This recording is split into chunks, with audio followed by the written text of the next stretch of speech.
We've been joined in the studio by Orji Udemezue. He is a financial and management consultant. Thank you for coming on the show. Good morning. Yeah, good morning, Bolaji. It's a pleasure to be here again. Thank you so much. We'll be looking at the pre-election period, managing Nigeria's economy, and looking at the elections that are already started in some parts of the country, and of course, having to achieve sustainable growth alongside it. I'm going to start off on that note, really.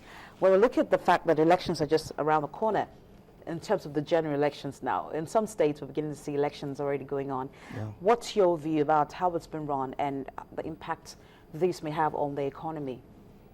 Yeah, generally, if we are talking about real democracy, that's a working democracy, we expect that issues around economic performance, are meant to impact,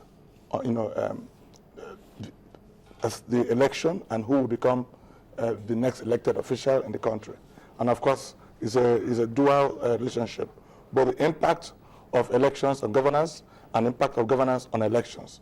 So I would just like to say that if we're truly talking about a situation whereby the government is run by the people, for the people, and of the people, that's defining democracy here, then clearly pre-electoral activities are meant to impact the economy, most likely in positive terms.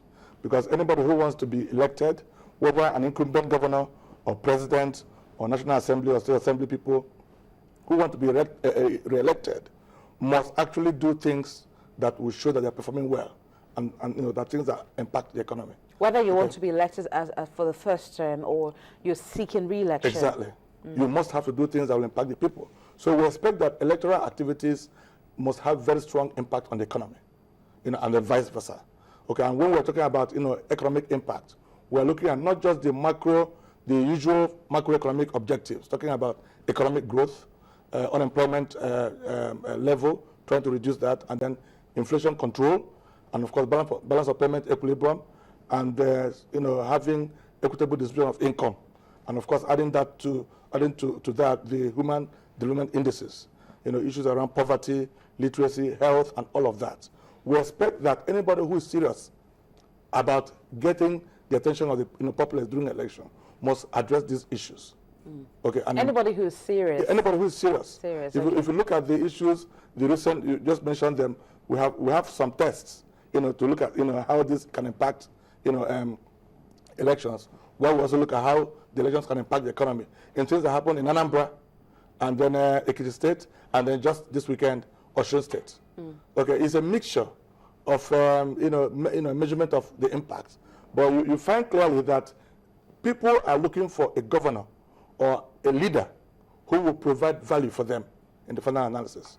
So an election period, in a nutshell, is supposed to see activities around economic performance and economic development in the nation, by looking at the level of improvement in the lives of people. Even though in Ekiti State, it is still a case study where people are looking at what actually happened. Because people felt that Dr. Fayemi actually did his best during the period, so to speak.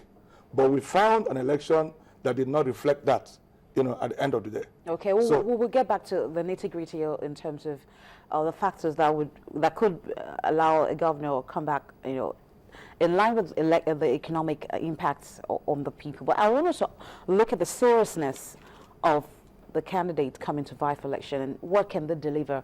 How do you think that for those who are coming back for the second term, for instance, have been able to impact on the people economically? Because that's very key. The standard of living of the people, infrastructure development. How would you assess all of that if you want to consider it?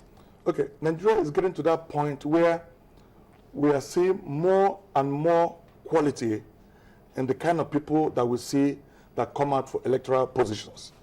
Before now, we used to leave elections for people that we've called uneducated human beings in this country, unserious human beings, touts, and people who like to leverage the culture of political syndicatism in the nation. But today, thankfully, we are seeing PhD holders, we are seeing graduates, we are seeing well-cultured people going for electoral positions. And that's a lot of improvement. And it showed, and of course, with the issues around the judicial decisions on elections, it has shown that if you are decent, you can come and vie for a position in this country, and you have a chance of, coming out either a winner, or you use the judicial process to gain back your mandate.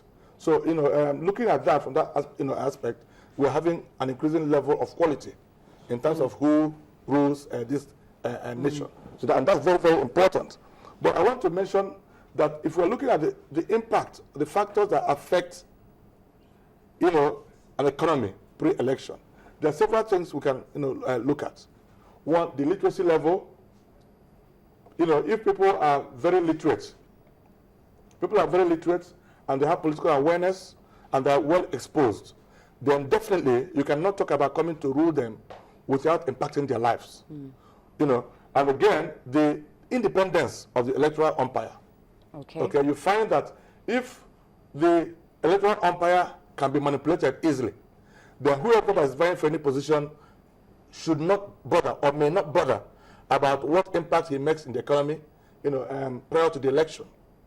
Okay, again, if there's so much poverty in the economy, where people are driven by poverty, tendencies, you find that people who are vying for electoral positions will just not worry about, long-term development of the economy, but will be concerned about how much rice and salt and, those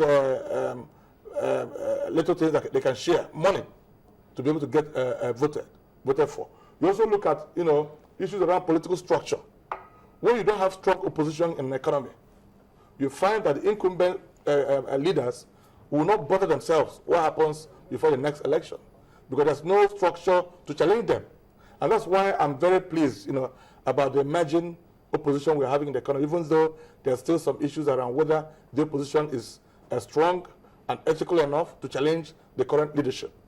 But these are all the things that impact, the economy by way of, improving these economic indices pre-election. Okay. I just want to ask you this, because before we're going to go on a break shortly, the issue of addressing poverty among the people has been raised time and time again as to what are these leaders doing to increase and improve the standard of living of the people that they're governing. Are they been able to do well in that area? Generally, Nigeria's performance in terms of eradicating poverty, which is #1 MDG goal, has been very abysmal and poor.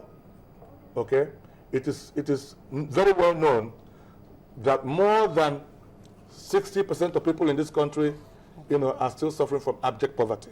Okay. So if you look at that indices or index alone, it's not encouraging. We cannot say that generally we're getting it right. People are still very poor and miss all the activities that we're seeing in the economy. All right.